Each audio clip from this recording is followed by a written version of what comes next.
Hal ini sejalan dengan filosofi pendidikan Ki Hajar Dewantara, yaitu pembelajaran di sekolah harus dapat membawa murid memperoleh kebahagiaan setinggi-tingginya melalui Merdeka Belajar.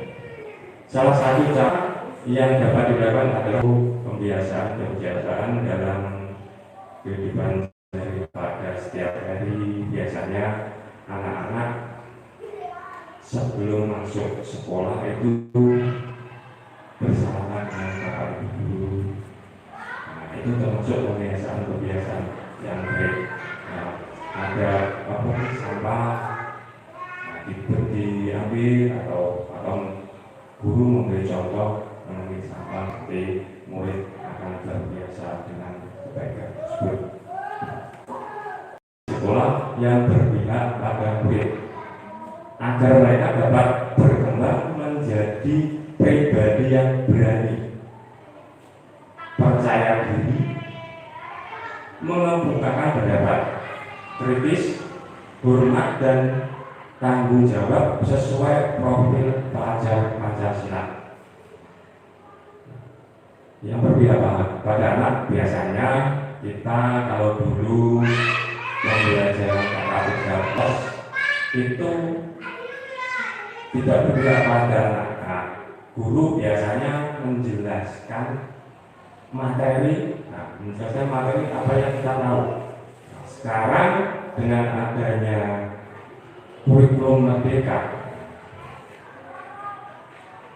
pokok permasalahan itu ada pada murid dikembangkan minat bakatnya, biar anak itu bisa berani, bisa berpendapat di muka umum atau di depan kelas, bisa kritis untuk berbicara, dan bisa hormat kepada bapak ibu guru, dan juga nanti manfaatnya bisa bertanggung jawab. Nah, dalam tugasnya atau mungkin dalam hal-hal yang lebih baik atau dalam kebiasaan yang lebih baik. Selanjutnya yaitu konsep utama budaya positif. Yang pertama yaitu disiplin positif dan nilai-nilai kebajikan universal. Disiplin positif dan nilai-nilai kebajikan universal yaitu misalnya dalam pelaksanaan upacara bendera. Nah, itu banyak diambil, misalnya kedisiplinan anak-anak berseragam, bersepatu yang rapi, memakai seragam lengkap dan sebagainya. Yang kedua yaitu teori motivasi, dukungan dan penghargaan. Dalam kegiatan ini, dalam pembiasaan ini, motivasi atau dorongan biasanya guru itu memberi dorongan yang baik atau kebiasaan yang baik, dukungan dan penghargaan. Kalau dulu bapak ibu biasanya bukan hukuman. Nanti dalam kegiatan positif ini bapak ibu nanti dalam permasalahan itu anak diberi solusi. Kalau mendapat permasalahan itu diberi solusi yang terbaik. Misalnya anak itu terlambat sekolah. Nanti saya berikan contoh-contoh ya. Terlambat sekolah. Kalau anak terlambat sekolah biasanya kalau dulu itu dimarahin. Sekarang kok bisa dia jangan dihukum. Dan penghargaan biasanya kalau dulu guru mereka itu diberi penghargaan atau ikut biasanya tepuk tangan atau bagus atau yang lain mungkin, atau diberi semacam nanti dalam hal ini tidak boleh penghargaan itu harus bisa mengembangkan dirinya yang baik. Untuk selanjutnya yaitu 3 keyakinan keras. dalam Bapak Ibu mengajar di dalam kelas, nanti membuat kesepakatan kelas antara siapa? Antara guru dan murid. Misalnya kesepakatan kelas, anak yang masuk, maksudnya biasanya kan jam 7.04, masuk lebih dari jam 7.04, nanti anak-anak itu diberi keyakinan tidak boleh terlambat datang ke sekolah. Misalnya harus tepat waktu, diberi keyakinan. Nah, itu biasanya dalam membuat keyakinan itu mungkin kesepakatan itu lebih banyak keyakinan kelas atau kesepakatan lebih bagus, nanti lebih efektif, atau kebiasaan yang baik akan terlaksana di kelas. Nanti mungkin kelas akan menyenangkan, mungkin kelas akan nyaman, dan mungkin anak akan betah di dalam kelas, dalam keyakinan kelas. Yang keempat yaitu kebutuhan dasar manusia atau anak-anak mempunyai kebutuhan sama dengan kita, yaitu kebutuhan makan, minum, atau kebutuhan yang utama yaitu kebutuhan belajar. Dalam kebutuhan belajar ini, pembelajaran kalau kurikulum mereka itu berpihak pada anak, yaitu modal utama pada anak. Kita harus menyeleksi anak itu kurangnya apa, kelebihannya apa. Gurulah yang lebih tahu dalam menganalisis keunggulan atau kekurangan anak. Itu kebutuhan. Mas. Untuk selanjutnya yaitu 5. Posisi kontrol guru. Dalam hal ini guru sebagai kontrol, bukan sebagai penghukum. Ya, guru bukan sebagai kontrol, bukan guru penghukum. Biasanya kalau guru anak terlambat, hukum, disuruh berdiri, atau mungkin anak melakukan kesalahan, bertengkar, anak dihukum di depan bendera, disuruh berdiri. Sekarang tidak boleh. Nah, ini bagaimana Pak? Posisi kontrol guru ini anak diberi solusi. Ya, itu yang tadi, anak diberi solusi. Misalnya tadi anak yang terlambat yang diberi solusi, kenapa dia terlambat? Misalnya kok nonton TV sampai malam jam 10. Nah, sebelum jam 10 harus tidak nonton TV. Biasanya jam 8 atau jam 9 sudah TV-nya dimatikan. Seperti itu, supaya nanti kedepannya tidak terlambat lagi, dan mungkin anak akan terbiasa dengan kebiasaan yang baik. Yang selanjutnya yaitu segitiga restitusi. Nah, ini dalam penanganan ini segitiga restitusi yaitu penanganan kasus ini. Segitiga restitusi ini adalah penanganan kasus anak atau penyelewengan anak dan anak. Nah, itu guru harus bisa untuk menetralisir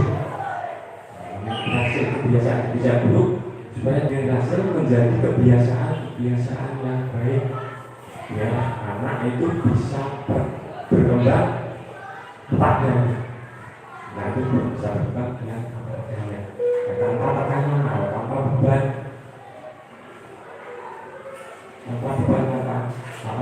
tanpa dan penuh. Anak itu dengan penuh tantangan untuk masa depannya nanti. Selanjutnya yaitu nilai sifat positif manusia yang merupakan tujuan komunikasi. Sifatnya menyeluruh. Berarti gunanya yaitu semua warga sekolah yang pertama itu terus jangan lupa wali murid, orang tua,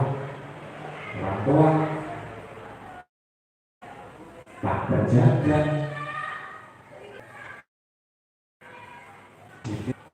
sekolah dilibatkan untuk mencapai. Kalau di contoh yang berkebutuhan khusus, yang berkebutuhan khusus, bagaimana Pak cara mendisiplinkan anak tersebut? Saya itu mempunyai cara, yaitu dengan berkomunikasi dengan orang tua wali murid atau guru sebelumnya, terus konsultasi lagi kepada kepala sekolah untuk memberi tindak lanjut yang lebih efisien. Misalnya mungkin di dokter, ini anak kita ini apa tahu kekurangannya, apa kelebihannya. Biasanya anak mempunyai karakter atau kelebihan sendiri-sendiri.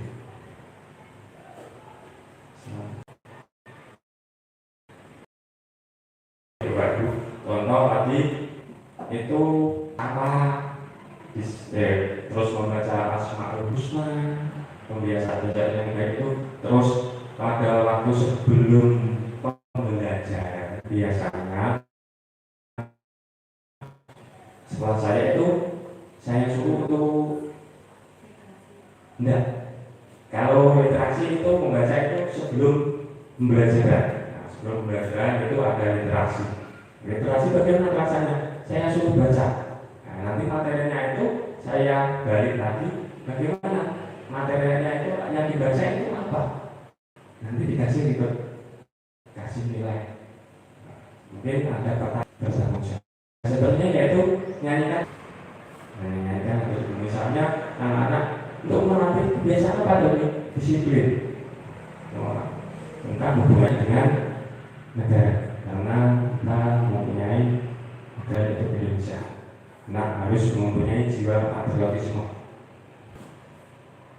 Itu terus sholat biasanya itu anak-anak kelas yang fase yang B sama fase C. Yang anak yang fase A kelas 1 dan kelas 2 biasanya pulangnya agak pagi. Biasanya kan sholat yang dilaksanakan sholat zuhur. Kalau sholat juga itu biasanya bersama-sama. Itu pembiasaan yang baik dan dikembangkan. Mungkin ada Bapak Ibu nanti teman sahabat bisa ada ide-ide atau pembiasaan yang lebih baik lagi. Nanti kita bisa sharing, bisa tukar pengalaman, bisa kolaborasi kebiasaan atau kebiasaan anak supaya anak berkembang sesuai dengan fasenya. Selanjutnya itu 2, motivasi perilaku manusia. Teori motivasi perilaku manusia. Yang pertama yaitu untuk menghindari ketidaknyamanan atau hukuman. Apa yang akan terjadi apabila saya tidak melakukannya? Yaitu motivasi eksternal, yaitu motivasi di luar kegiatan anak-anak. Untuk menghindari ketidaknyamanan atau hukuman, biasanya itu ada pertanyaan materi, yaitu apa yang akan terjadi apabila saya tidak melakukannya, konsekuensinya. Misalnya anak itu tidak mengerjakan PR, apa yang akan terjadi apabila saya nanti tidak mengerjakan soal? Nah, itu nanti anak biasanya seperti itu. Nah, guru harus memberi motivasi yang terbaik atau pembiasaan yang terbaik supaya anak lebih baik lagi. Nah, selanjutnya itu untuk mendapatkan imbalan atau penghargaan dari orang lain. Untuk mendapatkan imbalan atau penghargaan dari orang lain, apa yang harus dilaksanakan? yaitu ada pertanyaan. Nah, ini hubungannya motivasi eksternal lagi. Apa yang saya dapat apabila saya melakukannya? Anak itu ada bertanya, engkau aku nak lakoni ini ngajak PR baik dan mendapat nilai yang baik. Apa imbalan atau penghargaan saya? Biasanya bapak ibu guru itu kalau dulu itu memberi imbalan atau reward kepada anaknya, kalau dikasih kalau 100 itu mungkin dikasih tepuk tangan atau mungkin itu nanti solusi itu kurang mana. Nah, nanti anak itu mungkin ada kecenderungan untuk yaitu sifat yang kebiasaan yang tidak baik itu biasanya sifat sombong. Maka mungkin tidak apapun sama anak atau sebagai temannya itu tidak kontraktif atau tidak mungkin cara jauhnya mengelakkan. Nah, seperti itu. Nah, itu adalah pembiasaan yang kurang baik. Untuk selanjutnya itu untuk menjadi orang yang mereka inginkan dan menghargai diri sendiri dengan nilai yang mereka percaya, untuk menjadi orang yang mereka inginkan. Nah, nanti anak-anak dituntut untuk menjadi mereka sendiri, bukan orang lain. Nah, mereka sendiri seperti apa, Pak?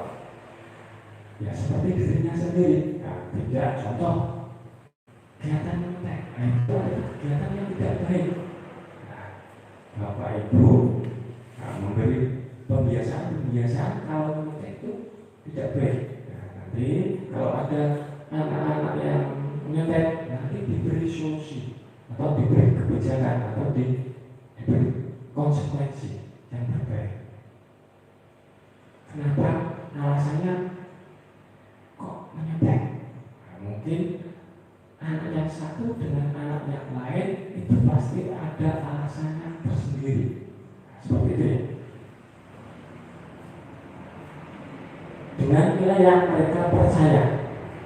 Seperti tadi, saya akan menjadi orang yang seperti apa apabila saya melakukannya.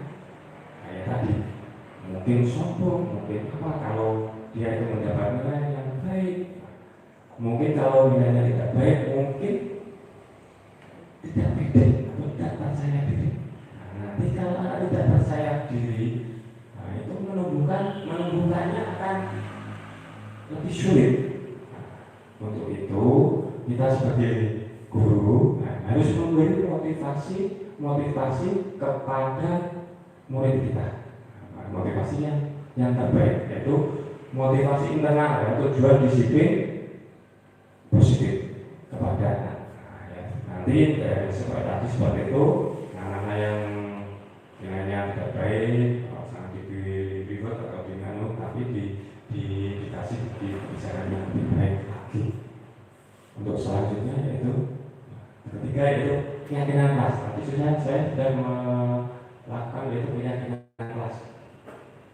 Keyakinan kelas adalah kesepakatan kelas yang dibuat berdasarkan nilai-nilai kebajikan universal. Maksudnya seperti ini. Nilai-nilai kebajikan yang gimana, Pak? Nah, misalnya kita sebagai guru atau kita sebagai teman sejawat ini, dalam kelas kita sebagai guru dan murid membuat kesepakatan. Contohnya tadi, tidak boleh datang terlambat. Seperti itu, tidak boleh datang terlambat. Itu adalah keyakinan kelas. Masih banyak keyakinan yang lain. Nanti dalam pembelajaran nanti akan menemukan keyakinan kelas. Nanti kita tulis keyakinan kelas yang baik yang bagaimana supaya nanti kelas kita atau kelas di dalam kelas bisa anak-anak itu bisa senang atau bisa dalam kelas pembelajaran bisa interaktif atau bisa berkolaborasi dengan anak-anak, atau kalau kita membuat kelompoknya, nah, anak-anak nanti akan bisa kolaboratif dengan temannya. Nah, biasanya kalau anak tidak kolaboratif itu biasanya kalau mengerjakan kelompok itu dikerjakan sendiri. Nah, bagaimana nanti bisa kolaboratif? Nah, kita sebagai fasilitator atau sebagai guru harus memfasilitasi anak sebaik mungkin supaya anak bisa kolaborasi dengan kelompoknya dan berinteraksi dengan kelompoknya sendiri. Nanti pembiasaan itu akan muncul. Misalnya disuruh ke depan dalam kelompoknya itu presentasi, tadi anak akan berani.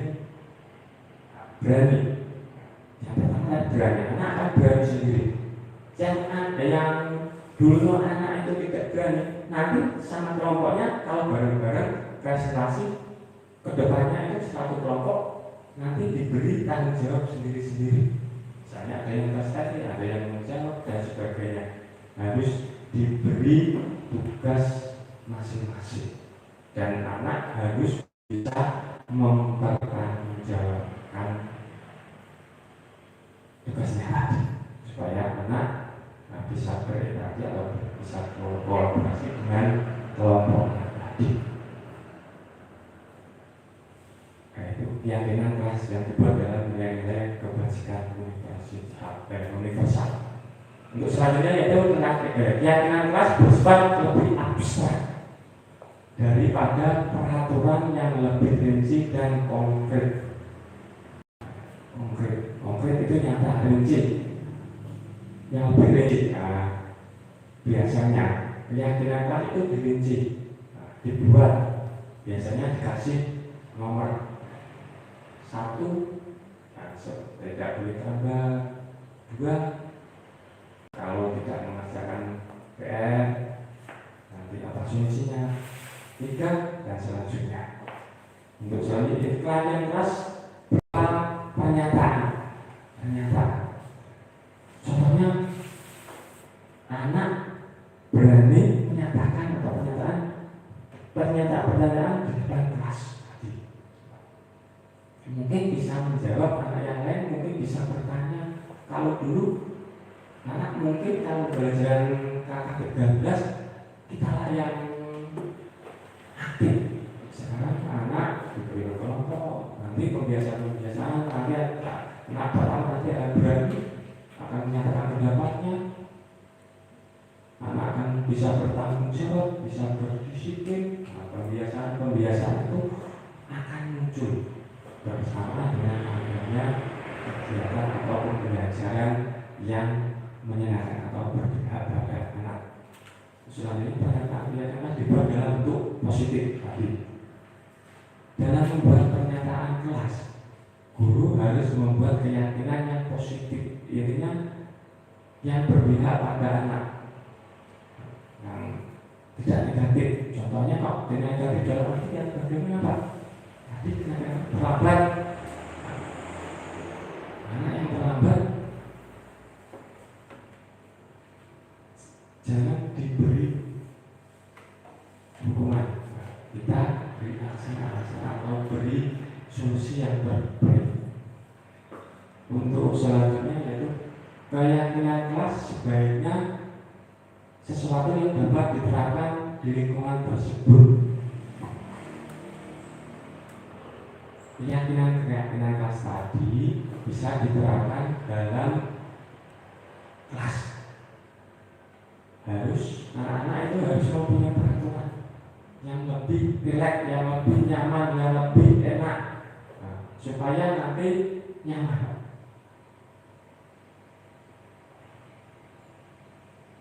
Keyakinan tersebut harus bernilai positif. Untuk selanjutnya yaitu semua warga kelas ikut berkontribusi dalam pembuatan keyakinan kelas lewat kegiatan cuma pendapat. Tadi seperti paling murid anaknya tadi saya menyatakan ABK, anak berkebutuhan khusus. kontribusinya dalam pembuatan PNS yang bagaimana? Ditanyakan kekurangan anak ABK tersebut apa saja. Mungkin berjalan-jalan sendiri, atau mungkin menggoda temannya, atau mungkin yang lain. Kalau dibiarkan anak ABK itu nanti tidak efektif kegiatan KPM-nya. Untuk itu harus ada koordinasi atau surat pendapat dengan orang tua murid. Itu hubungannya dengan anak tersebut, atau mungkin surat pendapat sama guru kelas sebelumnya. Kalau kita mengajar kelas sebelumnya berarti kalau kelas 1 ya, kita masih kelas 2, naik kelas 2 berarti harus konsultasi pada guru kelas 1. Nah ini apa toh kekurangannya, apa toh kelebihannya, nanti bisa bisa dianalisis. Selanjutnya yaitu 4 kebutuhan dasar manusia. Ini kebutuhan dasar manusia harus manusia yaitu energi, cinta dan kasih sayang. Kita sebagai guru harus mempunyai kasih sayang terhadap murid. Kalau kita di dalam rumah, kita anak-anak kita diberi kasih sayang dan seutuhnya. Kita di kelas atau di sekolah, walaupun itu anaknya orang lain, kita harus menganggapnya anak kita sendiri, biar nanti pembelajarannya bisa efektif, bisa menyenangkan. Yang selanjutnya itu penguasaan. Kebutuhan dasar manusia yaitu menyenangkan penguasaan. Misalnya dalam kegiatan pelajaran, mungkin anak-anak itu dalam kegiatan pelajaran pasti ada salah satu siswa yang mempunyai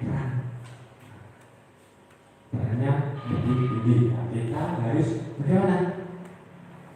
Harus menyamakan penguasaan. Sebagai murid harus sama, stratanya sama, tingkatannya sama. Seperti itu, penguasaannya sama dalam lingkungan kelas, dalam pembelajaran. Itu penguasaannya sama, sesuai dengan murid yang lain. Yang selanjutnya itu freedom, kebebasan. Anak-anak peserta didik kita punya kebebasan. Kebebasan apa? Misalnya kebebasan berpendapat. Nanti dalam pembelajaran itu berkelompok untuk ke depan orientasi, diberi kebebasan untuk berpendapat supaya anak-anak bisa menyampaikan ide-idenya dalam belajar. Mungkin anak yang satu dengan anak yang lain itu beda.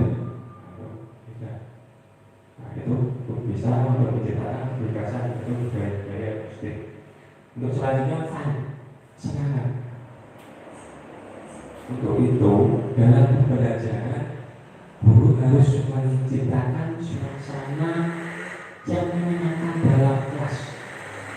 Misalnya kok anak-anak itu tidak respon, kita buat suruh nyanyi dulu, supaya anak bisa interaktif. Suruh nyanyi bagaimana Pak? Nyanyi yang menyenangkan. Misalnya baru Pak dari rumah atau budul-budul masuk, supaya anak itu tertarik untuk mengikuti pembelajaran. Nanti dalam kegiatan pembelajaran, kalau anak-anak senang, itu menerima pembelajarannya akan mudah untuk masuk. Untuk selanjutnya ini berarti kebutuhan dasarnya masing. Selanjutnya yaitu setiap tindakan seseorang untuk memenuhi kebutuhan dasarnya. Realitanya yaitu kebutuhan setiap orang berbeda-beda. Kita sebagai mahasiswa, sebagai guru, pasti kebutuhannya berbeda-beda dengan guru yang lain. Mungkin kepentingannya, mungkin apa. Seperti anak Nah, mungkin anak punya kebutuhan berbeda-beda. Seperti ATK tadi, anak yang berkebutuhan khusus harus diperhatikan secara khusus dengan anak peserta didik yang lain. Beda, mungkin ditangani dalam pembelajaran yaitu dalam kelas, ya mungkin ada jam-jam tertentu dalam pembelajaran khusus untuk anak ATK tersebut.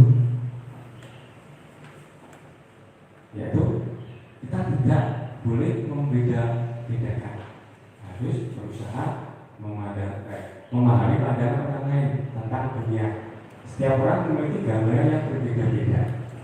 Seperti tadi, seperti anak kita tadi, anak itu harus kita harus memahami atau membiasakan perbedaan anak yang berkebutuhan khusus dengan anak yang normal. Untuk selanjutnya yaitu kelima, guru sebagai posisi kontrol. Yang pertama yaitu penghukum. Yang kedua, pembuat rasa bersalah. Yang ketiga, guru sebagai teman. Yang kedua itu sebagai teman. Yang keempat, guru itu sebagai pemantau. Dan yang kelima yaitu sebagai manajer.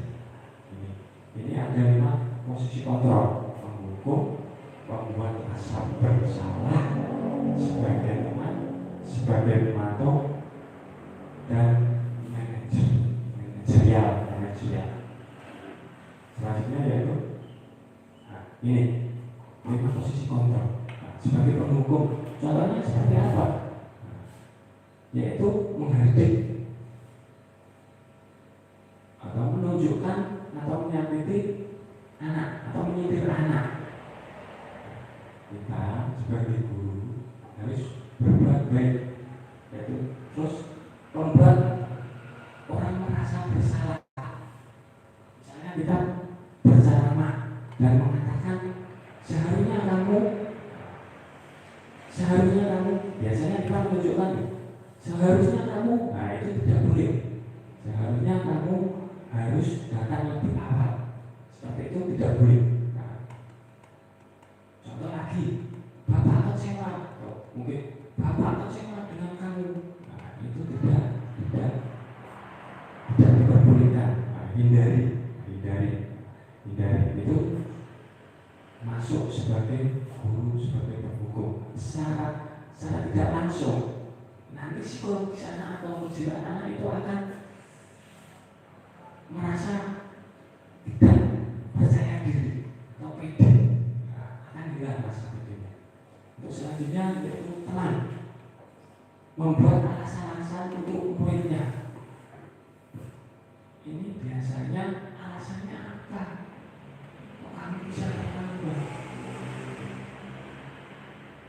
Sebaiknya kamu jangan terlambat atau bagaimana? Terus yang selanjutnya itu sebagai pemantau, menghitung dan mengukur. Menghitung dan mengukur apa? Keberhasilan atau kekurangan anak tersebut, anak didik tersebut. Seperti itu. Ya. Selanjutnya itu manajerial, menghargai diri sendiri atau mengajukan pertanyaan-pertanyaan. Kalau pertanyaan ini pasti tidak apa-apa. Pertanyaan misalnya pertanyaan yang negatif, yang cenderung anak itu membuat anak tidak pergi atau tidak percaya diri. Selanjutnya yaitu guru berkata, kalau kita tidak melakukan, awas ya, rasakan nanti. Selagi membuat perasaan bersalahnya itu, kamu seharusnya sudah tahu ibu lelah sekali mengatakan itu, stres atau galau.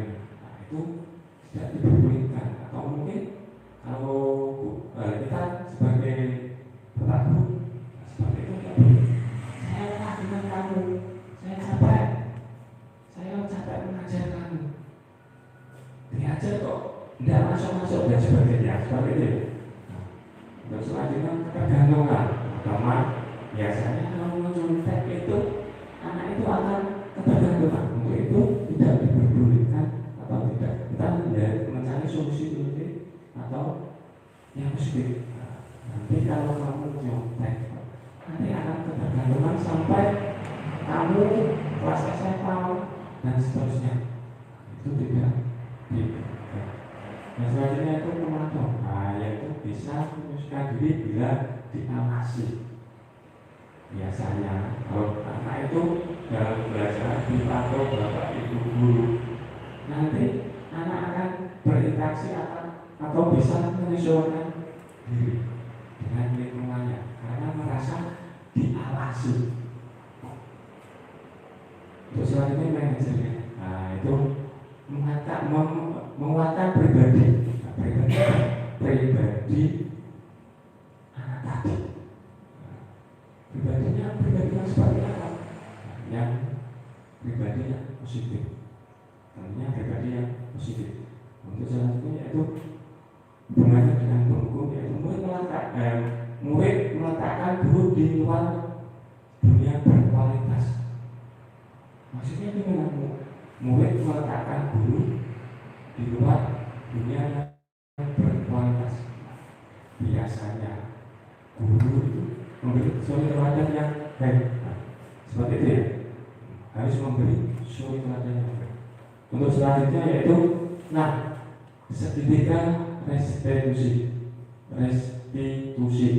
yaitu proses menciptakan kondisi bagi murid untuk memperbaiki kesalahan mereka sehingga mereka bisa kembali pada kelompok mereka dengan karakter yang lebih kuat. Proses menciptakan kondisi, biasanya anak dalam permasalahannya itu biasanya cenderung mempunyai permasalahan, cenderung tidak pede atau tidak sebagainya. Nah itu kita harus mengkondisikan atau membuat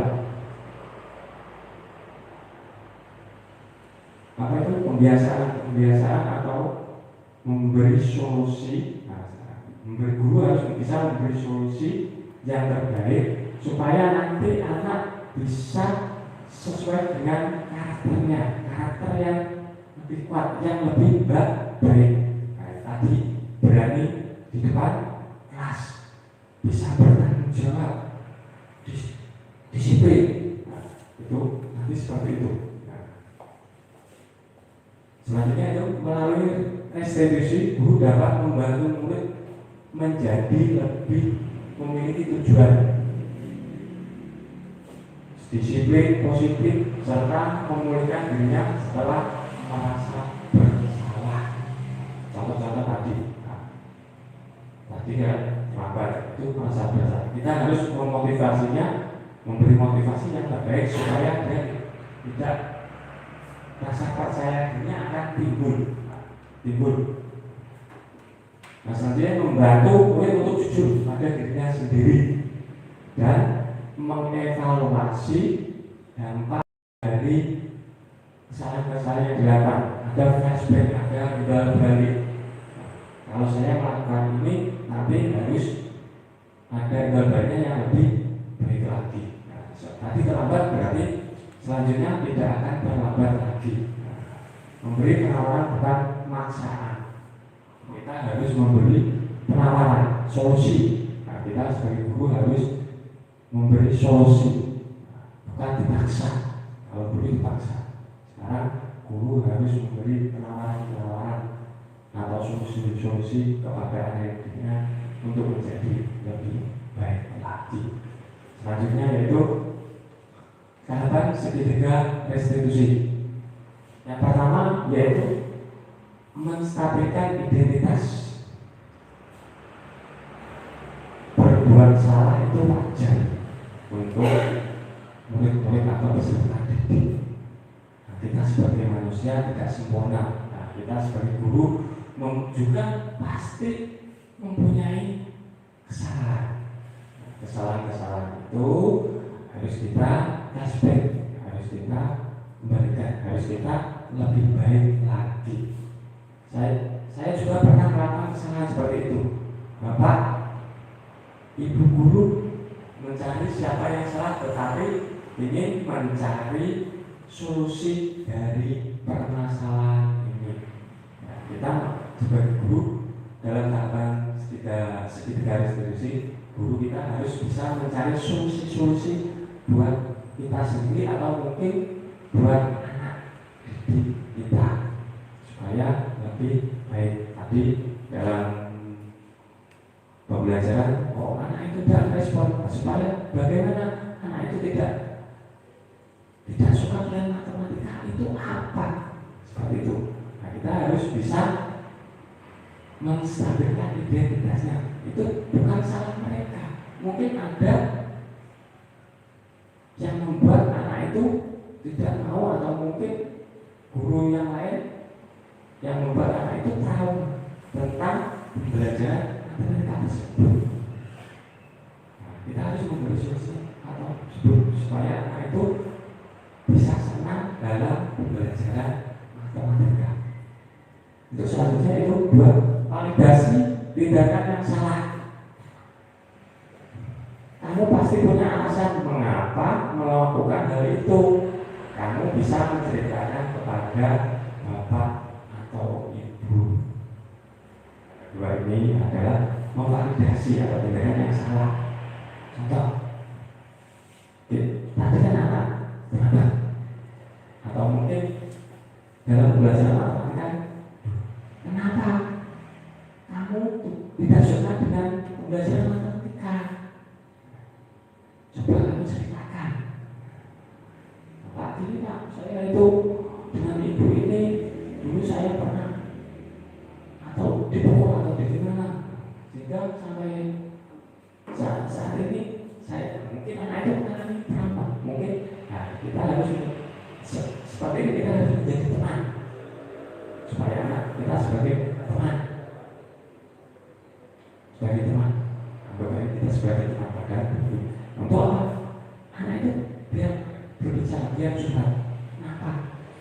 Kok tidak suka dengan pembelajaran kita? Oh, harus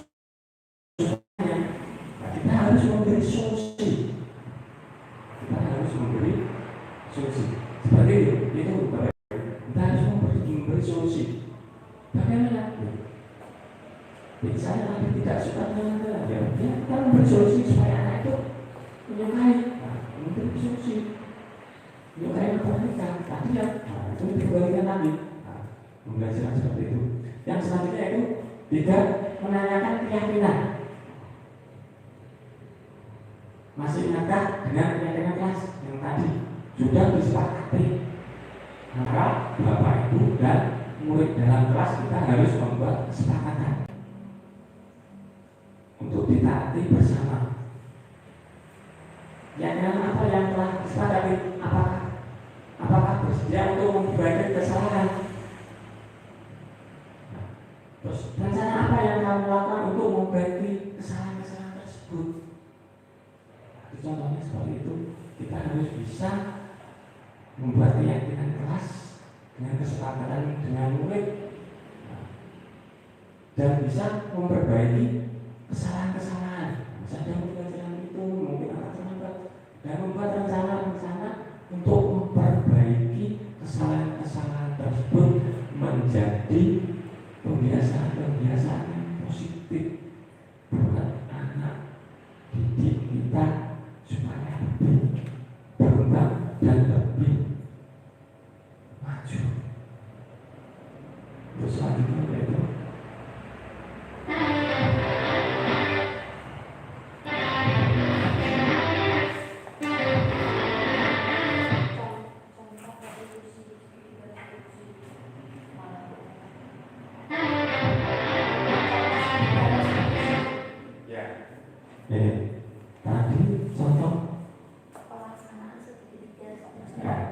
pelaksanaan segitiga restitusi. Nah, contoh saya kasih contoh.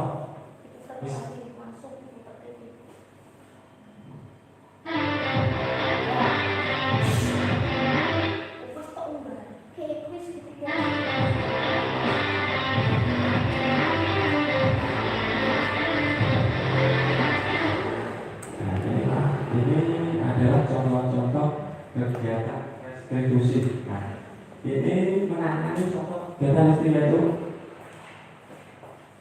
ada mungkin ada sinyalnya kurang mendukung.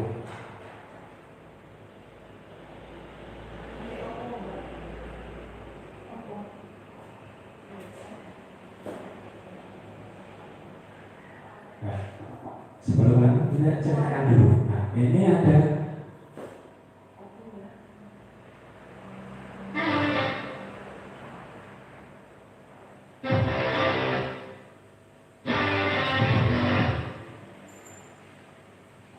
ya, ada kelas kami itu ada yang terlambat sekolah,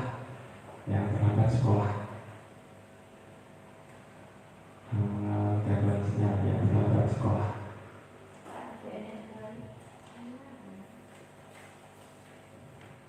Gangguan teknis.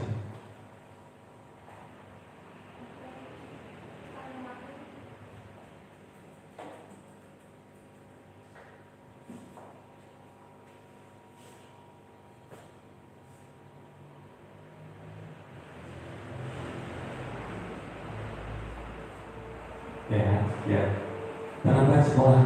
Bagaimana cara melakukan segitiga restitusi itu? Bagaimana seorang guru itu membuat permasalahan-permasalahan itu menjadi lebih baik lagi. Ini nanti saya contohkan video, yaitu saya dalam menangani segitiga restitusi.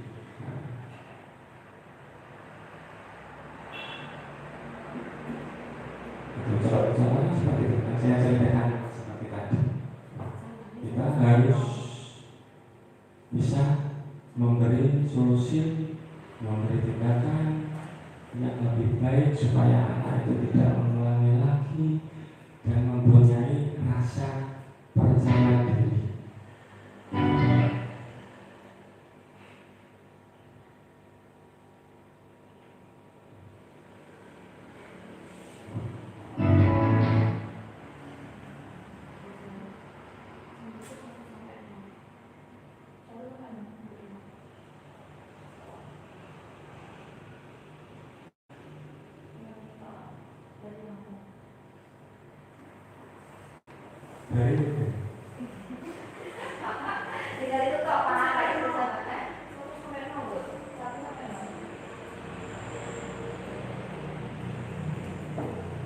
Seperti tadi ya Bapak Ibu guru. Nanti contoh kan ya Bang ya, contoh pelaksanaan segitiga restitusi ya Bang ya. Jadi monggo Bu ikut. Contoh pelaksanaan segitiga restitusi. Contoh yang tadi saya ceritakan ini berhubung videonya ada kendala. Nah, kemarin itu ada salah satu anak yang datang terlambat, yaitu seorang laki-laki, namanya Kiano. Datang terlambat. Kenapa kok datang terlambat? Kita tanya. Terus alasannya apa kok bisa terlambat?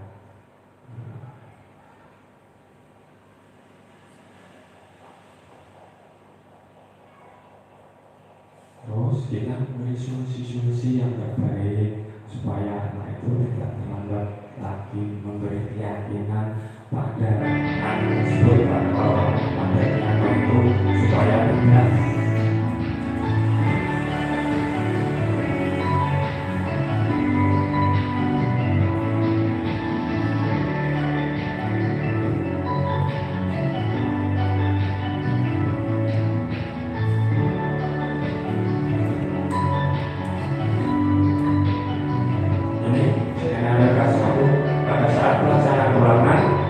bisa berusaha melihat jawaban dari menyontek temannya yang saya dengar. Nah, terus yang kedua, aplikasi yang kedua itu seorang laki-laki murid adalah yang bernama Kiano.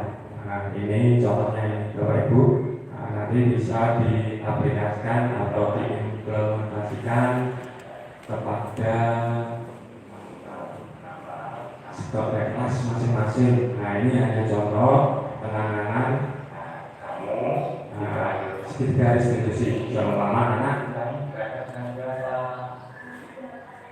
apakah itu orang atau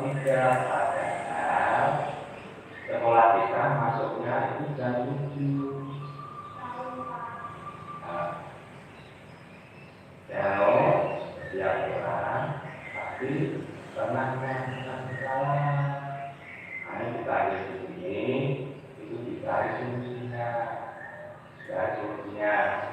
Besok lagi, bahaya kamu itu tidak terlambat lagi. Apakah itu perbuatan kamu bisa kalau anda sholat? Besok lagi, itu jangan terlambat lagi ya. Kalau tapi mau tanya, kalau tadi berangkat jam berapa? Besok lagi, kamu berangkatnya sebelum setengah 8, yaitu setengah 7 ya.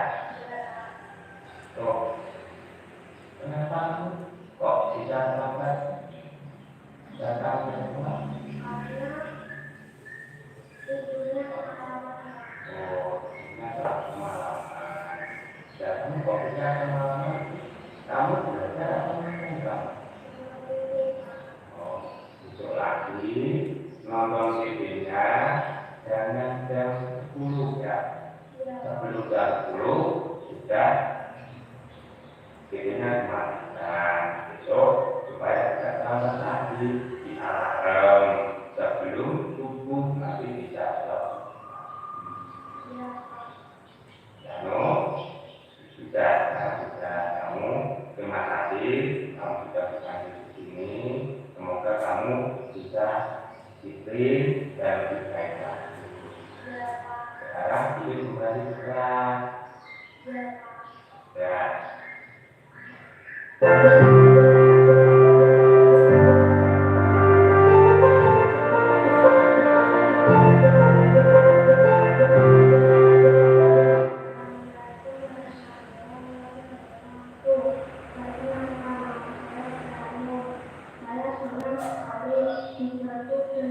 Diajari Pak Guru menarik proses atas masalah saya sendiri. Terima kasih.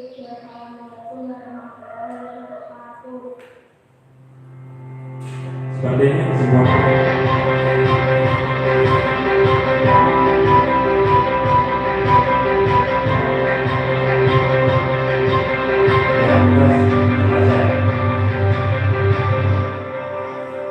Nah, terima kasih Bapak Ibu. Mungkin ini adalah ilmu kepada Bapak Ibu yang saya disimulasikan atau kita keluarkan. Semoga bermanfaat. Dengan pertemuan ini kita akan menjadi guru yang bermotivasi lebih baik lagi ke depannya, untuk anak didik kita yang lebih baik untuk bangsa dan negara ini. Terima kasih sekali lagi saya ucapkan kepada Bapak Ibu telah menyimak atau dengan kegiatan ini. Semoga ilmu ini bisa bermanfaat, bisa barokah. Terima kasih Bapak Ibu. Sekian. Wassalamualaikum warahmatullahi wabarakatuh. Dapat saya tarik kesimpulan bahwa disiplin positif tercipta untuk menanamkan motivasi yang ketiga pada teori motivasi pada manusia itu tumbuh dan menguat pada diri murid-murid, sehingga mereka menjadi orang yang mereka inginkan dan menguat pada diri murid-murid, sehingga mereka menjadi orang yang mereka inginkan dan menghargai diri sendiri dengan nilai-nilai yang mereka percayai. Teori kontrol, motivasi, hukuman, dan penghargaan mempengaruhi motif intrinsik pada murid, di mana posisi kontrol guru sangat diperlukan dalam mengarahkan motif yang murid miliki. Karena 5 dasar kebutuhan manusia sejatinya ada pada tujuan hidup manusia. Sama halnya dengan murid. Apabila mereka melakukan sesuatu yang bertentangan dengan nilai-nilai kebajikan, maka hal tersebut dikarenakan murid gagal dalam memenuhi kebutuhan dasar mereka. Maka dari itu, keyakinan kelas dapat diwujudkan sebagai usaha dalam memenuhi kebutuhan dasar murid melalui penerapan restitusi pada murid sebagai salah satu cara untuk menanamkan disiplin positif yang termasuk dalam budaya positif di sekolah. Hal yang menarik untuk saya terapkan disiplin positif dalam pembangunan budaya positif di sekolah, terlebih tentang penerapan dari restitusi. Selama ini saya sudah melakukannya, namun kurang sempurna dan akan saya perbaiki ke depannya.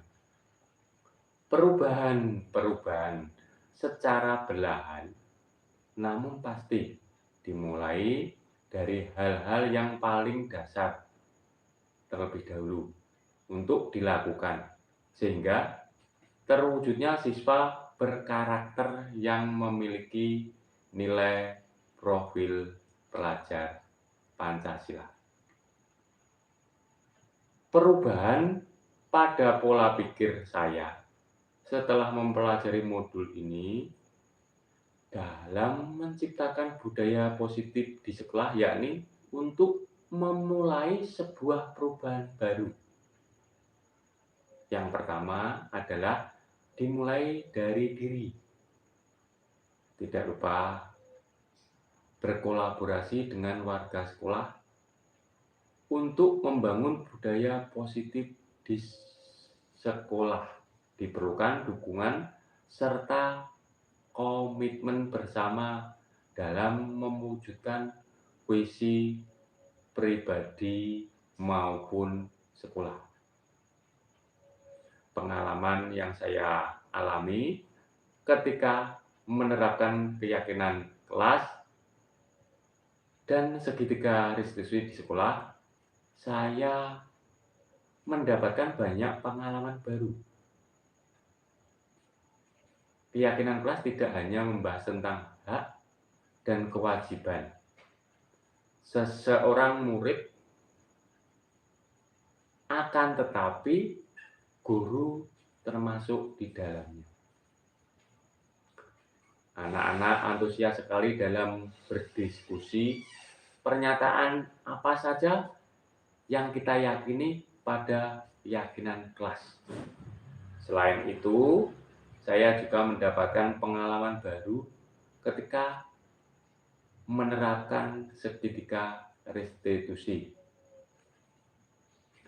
Murid yang saya restitusi menjadi pribadi yang lebih kuat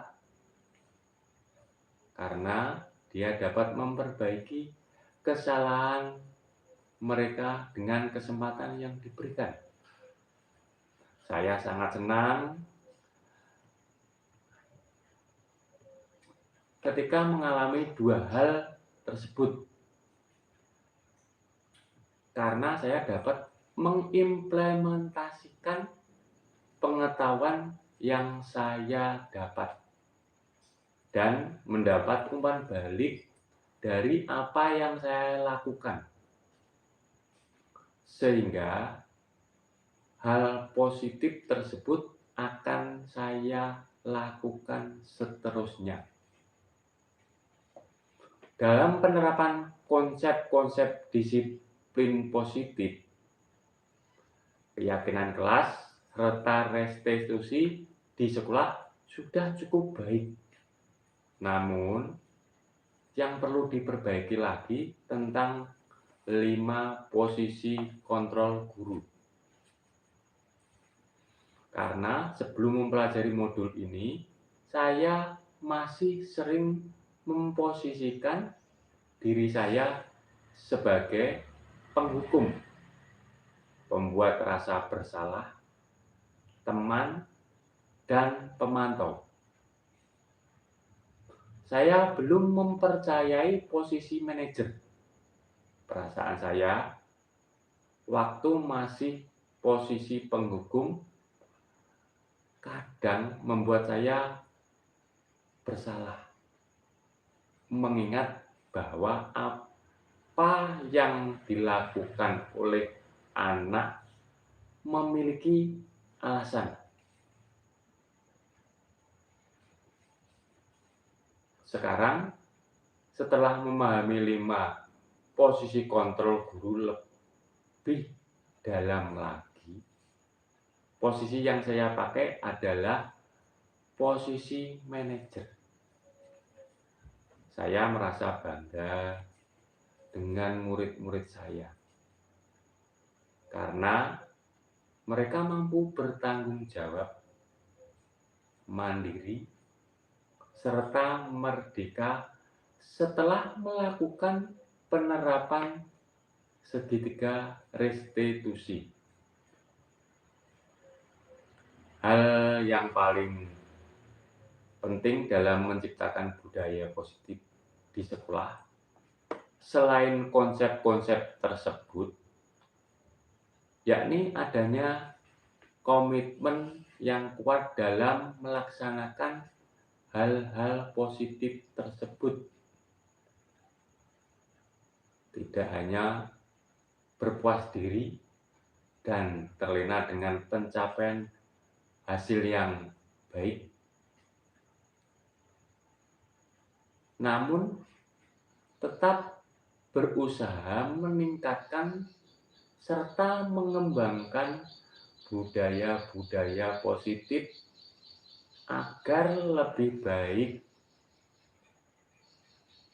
sehingga selalu ada dan memberikan dampak positif nyata pada lingkungan sekitar sekolah, serta dukungan seluruh warga sekolah sangatlah dibutuhkan untuk membangun budaya positif di lingkungan sekolah demi mewujudkan merdeka belajar dan murid yang berprofil pelajar Pancasila.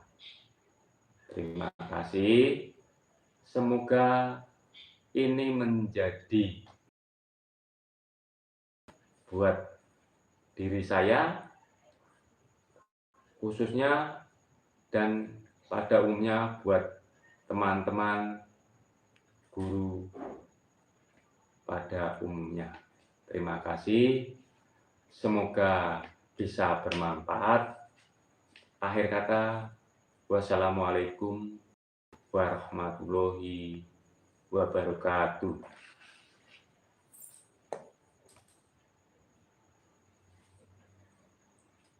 Mama itu cuma nama